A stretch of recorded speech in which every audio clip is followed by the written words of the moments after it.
Okay, good afternoon or good midday. It's 12 o'clock. I'm from Estonia. My name is Tarmo Koppel. I'm very delighted to be here. Today is the Independence Day of Estonia, and there is a square of Iceland in Tallinn. Maybe some of you know this. But there is a very good reason because Iceland was the first country to recognize our country's independence, re-independence in '91. So for that reason, every schoolboy and schoolgirl in Estonia knows how important country Iceland is, and it offers me a great pleasure to be part of this initiative that Svein and Lennart and many others are part of. So my work is about how to reduce and how to mitigate exposure to radio frequency radiation. And let's say that this is the plan B. If you are not successful in removing wireless radiation or Wi-Fi's and mobile PlayStation antennas, then I'm your guy. So we will be looking to some of the results of our work, what the radiation is, how it propagates, and if we have some time, we can also do some demonstration here for us to understand. So yesterday when we arrived, and we had a very nice walk in Reykjavik downtown, we took our measurement devices with us, and we thought that let's see what is Reykjavik the same down as Stockholm and Tallinn, or is it different? But for our great pleasure, it is not different because the radiation is quite significant in downtown, and it seems that the strongest radiation is within certain areas of the downtown, namely the squares. I'm not sure why the mobile operators place the antennas mostly in squares, but usually they substantiate that they want people to have very good connection. But actually, what we measured is very, very high. It's like it was even above our meters measuring capabilities. It was above 6 volts per meter, which is the Satimo MS-SPY 200 exposimeter, which is a quite expensive device, costs about 4,500 euros, and is quite capable of measuring many types of radiation of wireless type, but it indeed exceeded this level. So, okay, here we walked. This was like a 20-minute walk around the downtown, which took about 1.5 kilometers. And here we came to the square of Ingolfstorg. I hope you understand my pronunciation. So here we see the outtake of this Ingolfstorg, and indeed there you can see the 6 volts per meter was exceeded here, and you can see many colored lines here. Each of these represent one specific frequency band. So actually this is, if we consider the exposure, we have to sum all of these fields together, because if I'm exposed to one frequency, but maybe there's another frequency source on the other hand, so the effect is accumulated. And we need to sum, and this is the dotted line that you see here. And as in other cities, the greatest exposure is from mobile protocols. We have here GSM and UMTS 900 band and 1800 band, also UMTS 2100 band, and also interestingly DECT band, which is a synonym for the wireless landline phone, but probably you have this 1800 band for use for some other mobile communications, because DECT phones cannot give off such high readings. So, okay, and here is a bar graph from this Ingolfstorg, and you can see indeed how high the 1800 GSM band and X band and UMTS band go. So if you want to have nice recreational area, then Ingolfstorg is not the area to hang out. If you want to follow electro-hygiene, if you're okay with the radiation, then there is no obstacle from us. So, and we made some photos from yesterday's walk, and you can see that there are not many antennas, but surely there are like at least 2 that we noticed, and these are the ones probably that give off this amount of radiation. And of course, in Reykjavik, these antennas are quite well maybe hidden, because if you walk around in other cities, they're more pronounced in the cityscape. We can see a lot of antennas. So maybe that's good, that if you don't see them, then you think there is no problem.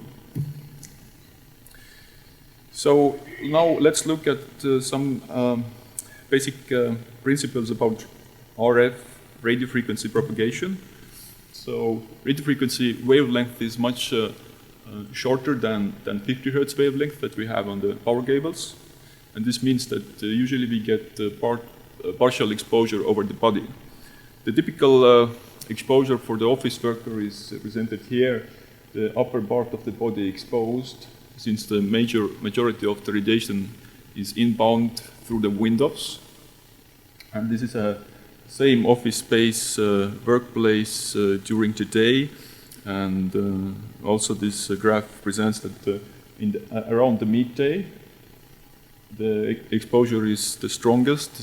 This is when the most traffic is used. Because if there is less traffic, less people are using their wireless devices, then the radiation may also drop many folds. So Leonard made a comment today to me in the breakfast table that you should close your zipper when you come to present your work. So I replied that this is a professional habit, because if we go out to do measurements, and we do a lot of measurements, we always keep our zipper open. You understand what the zipper is? Yes. Because the zipper is a metallic piece, and it is like about of this length, which is like 13 centimeters, and it will resonate in the radio frequency field. And in our line of work, it is well known that you may have problems afterwards in your reproductive area if you keep your zipper closed.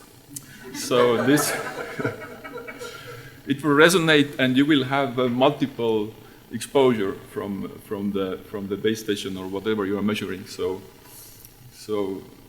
But this also applies to women.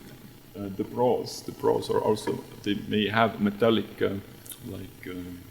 supports, and these supports will also start to resonate. It would be, there's a hypothesis around the scientific community that increase in the breast cancer may be to do with the bras, because these are resonating in the radio frequency field. And of course we have metal jewelry, metal frame glasses, and medical implants that may act as antennas in the field. So the basic principles on how to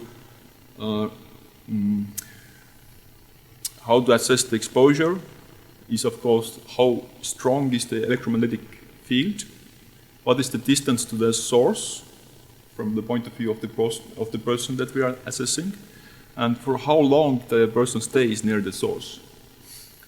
If we think that we have safety limits that protect us, then you should know that the safety limits protect us only from the short-term effects. So it means that maximum it's like half an hour, not more.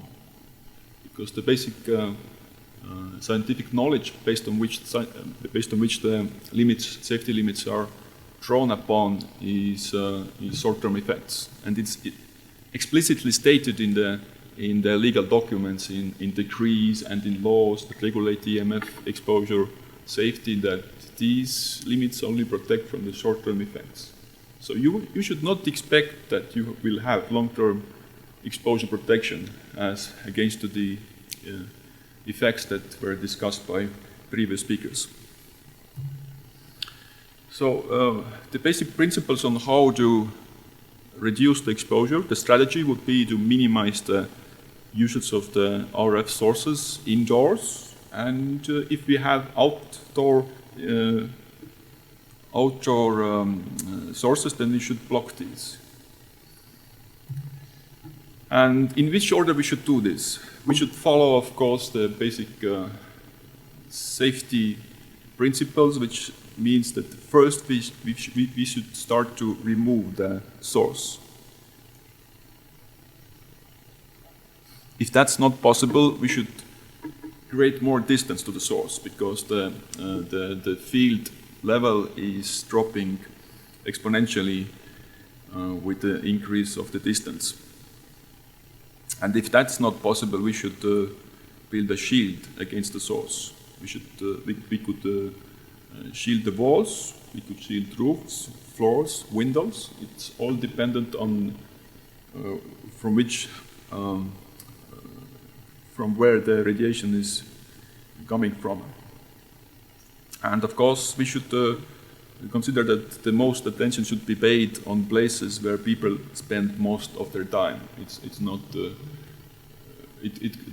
shielding and the interventions may be costly, and that's why we should not spend too much effort on shielding like corridors and bathrooms, toilets, where people do not spend a lot of time. So actions, how should we reduce the exposure? So first, this is like Svein requested from me a small list of what to do. First, we should switch off the device. If that's not possible, let's take an alternative device or technology. For example, there is now light Wi-Fi coming up, so this might be a good solution. Also, in case of the present Wi-Fi, there are many routers where they have the green button to reduce the output power. But if that's not possible, we should position the device where it least affects people. So we create distance. And of course, this principle is not followed in the square where we showed the very high exposure in Reykjavik. It's totally not understandable why mobile operators tend to create these hotspots in the city. Why do we need 6 volts per meter in this square? We could do like 0.06 volts per meter and still have a good reception. But it's convenient. It's convenient to just place one antenna and increase this power and not to invest too much, because the law is allowing them to do that. So if that's not possible, we should try to shield the radiating source. But of course, if we use Wi-Fi and if we start to shield the antenna, I have a Wi-Fi router here. If you shield the antenna, of course, we lose the transmission. So it's quite illogical. So, but if we have a neighbor or a neighboring facility who is using a strong wireless source, then we could, of course, shield the room, the premises where people spend their time. And the last resort would be position people away from the areas. If you cannot shield the room, then we should remove them from this area and place them in other places.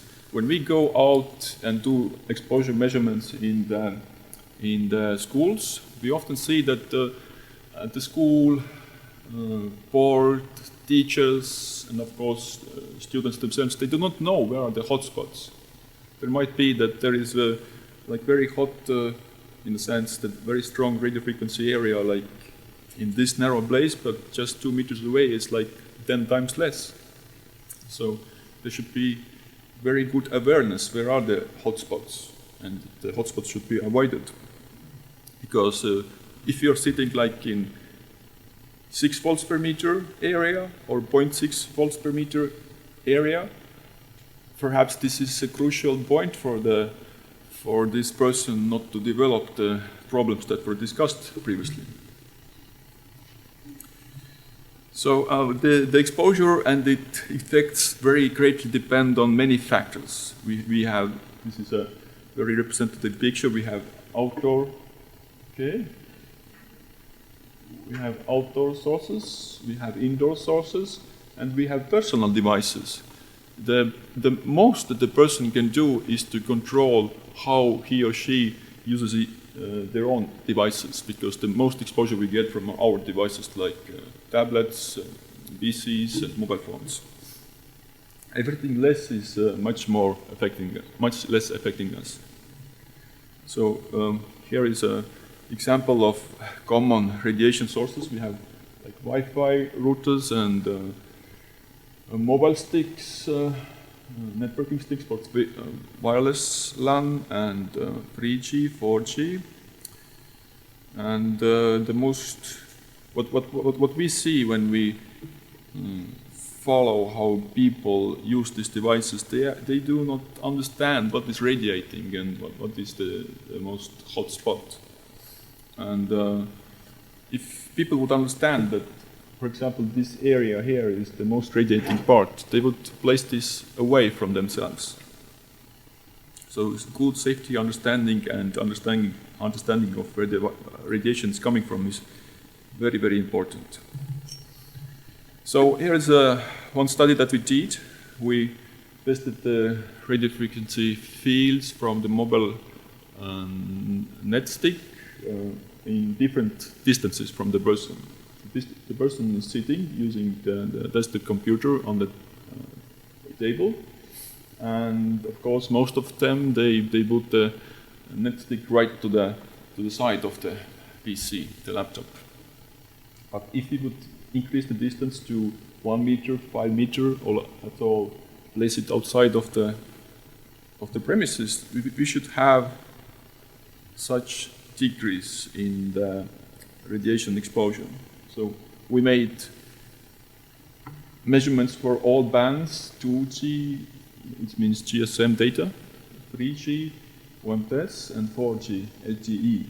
And we can see that the radiation, the scale is in peak milliwatts per square meter here.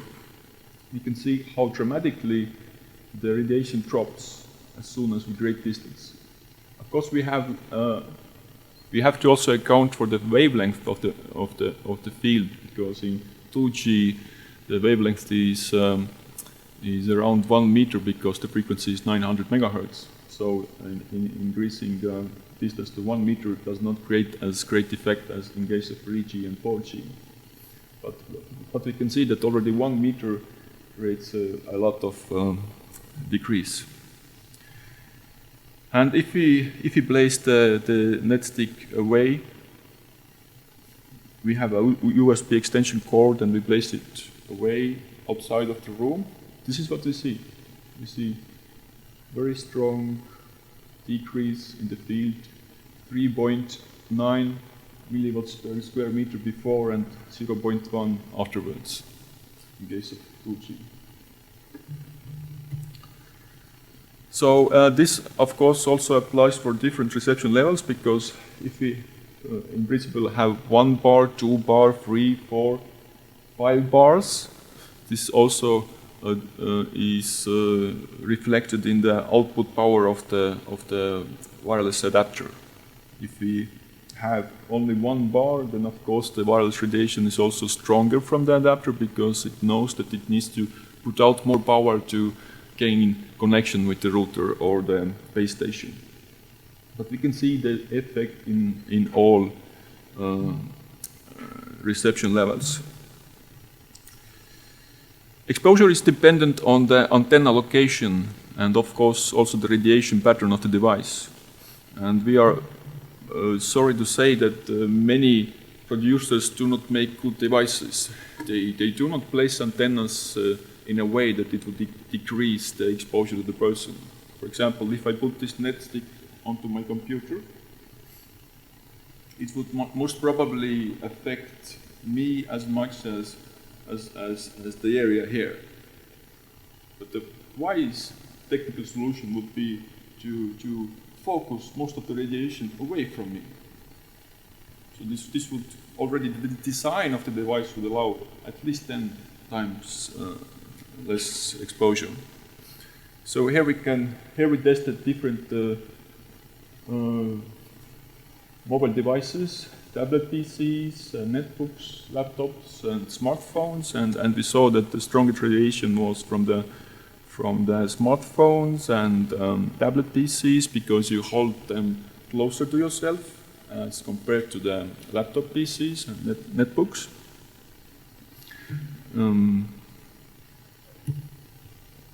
Reduction is also dependent on what traffic protocol you use. For example, if you are just connected to the internet, there is not much traffic. If you start to, let's say, read some news, like text, you will start to have some spikes, but still the dosage of the radiation, meaning the summation of the field, is not so great. But after you start to watch video, or you start to upload a file, or maybe take a Skype call, you definitely will have orders of magnitude more exposure dosage, as shown in this last segment of the slide. So the exposure is also dependent on the traffic, and we can reduce it by minimizing the traffic. It means that if you really need to use wireless connection, then it's not so good idea to have it Skype call or video conferencing or something like that. So, okay, what could we do? We could use an external antenna. We could attach an external antenna either by the cable connection or by the patch connection to the wireless modem, and it would redirect all of this energy away from the user. Also, we should consider what is the indoor condition of the premises where we are using. If we are inside of a metal casket or metallized walls, then we will have probably a great deal of reflection and multiplication of the exposure. So automobile is a very good example of a premise where a person is using a wireless device inside, and all of this radiation most of this is radiated back from the casing of the car. If we would remove the antenna and use an outside antenna, we could 90% of the energy redirect outside of the car. And this is one measurement that we did in car use of wireless device, and we found that not only the user of the device gets the very good amount of this radiation, but everybody in the car. And this also points us back to the issue of how does the RF affect our cognitive abilities. Mostly very severe health problems are discussed, like cancer and chronic illnesses, but cognitive effects, how aware is the driver of the road, I think is also very important. Here we show that the reception quality is also very important. For example, if we have very bad reception, only one bar, this is exponential gain, we will have a very strong radiation. But if we will have a full coverage, full reception, like 5 bars on your smartphone or your tablet PC, if it's using wireless to the mobile base station, then the radiation is so small that it's even the effect of using external antenna is not evident, as you can see here. So if you have good connection, if the mobile base station is nearby, then it's from the other side of the coin, it's also radiating you less. But of course, you will have a chronic exposure from the street, because it's 24 hours, the base station is there. So what we found is that the best scenario, the optimal scenario, is when you have basically 4 bars. 4 bars. It means that the base station is relatively close, but not too close to create very strong exposure indoors. and the output power is also not so strong. So also network protocol is important. Usually we see that the 2G generation transmission creates more exposure as relation to 3G and 4G. But of course we also need to consider the bandwidth, because in case of 4G we have a much wider bandwidth which exposes us to much more frequencies. Now, how to reduce the exposure if we really want to use Wi-Fi? Then one option is to use directional antennas. So here is a homemade directional antenna using a sieve from the kitchen, and it's actually very effective. So everything that remains back from the what does E mean? End. Okay, thank you. So this means that everything is radiated away from the source. So we have some commercial antennas available. So you could use these on the router or on your laptop device or any other wireless device. And you could radiate only the part where you have the router, and you may be on the other side of the antenna, and this releases all the exposure or relieves you from all the exposure that you exposed. And also, if you have a router on that area, we could use absorber materials indoors, because nowadays the most important thing is what is the materials of what the building is made. Is it reflective, transmissive, or absorbing? The best solution is to use absorbing materials, because if we use reflective materials, then everything that is inside will remain inside. But if we use absorptive materials, then we will the walls will absorb, there will be no reflections, and we could have many times less radiation. And in conjunction with directional antennas, the people indoors would have very low exposure levels. And yesterday we had very important anecdotal evidence that maybe Iceland has very rich in one important mineral. I brought this raw. This is a lava rock.